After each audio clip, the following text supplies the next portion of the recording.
పుతిన్తో చాలా ధైర్యంగా మాట్లాడగలిగిన శక్తివంతమైన ప్రపంచంలో ఇద్దరు నేతలు ఉంటారండి. పుతిన్ కూడా ఆ ఇద్దరు నేతల మాట వింటాడు ప్రపంచంలో. వాళ్ళిద్దరు ఎవరంటే, ఒకటి చైనీస్ ప్రెసిడెంట్ జీ జిన్పింగ్ మాట వింటాడు పుతిన్, రెండు ఇండియన్ ప్రైమ్ మినిస్టరు మోడీ మాట వింటారు. ఇంకా ఎవరి మాట ఎక్కువ కేర్ చేయరు. అది పుతిన్కున్న ఒక లక్షణం.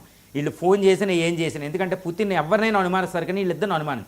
ఎందుకంటే ఈరోజు రష్యా ఆర్థిక వ్యవస్థ ఉంది అంటే, యుద్ధం చేయగలుగుతుందంటే అది ఇండియా చైనా ఆయిల్ ఇంపోర్ట్ చేసుకుని వాళ్ళకి ఇస్తున్న 50 బిలియన్ డాలర్లే. ఇంకా చాలా ఉంటుందన్నమాట ఈ వ్యవహారం.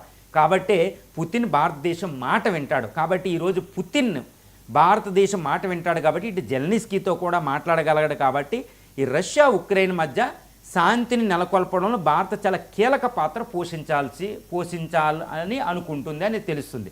ఇందువల్ల ప్రపంచంలో భారతదేశ కీర్తి విశ్వగురు పాత్రలాగా బాగా పెరుగుతుంది. నెంబర్ 1.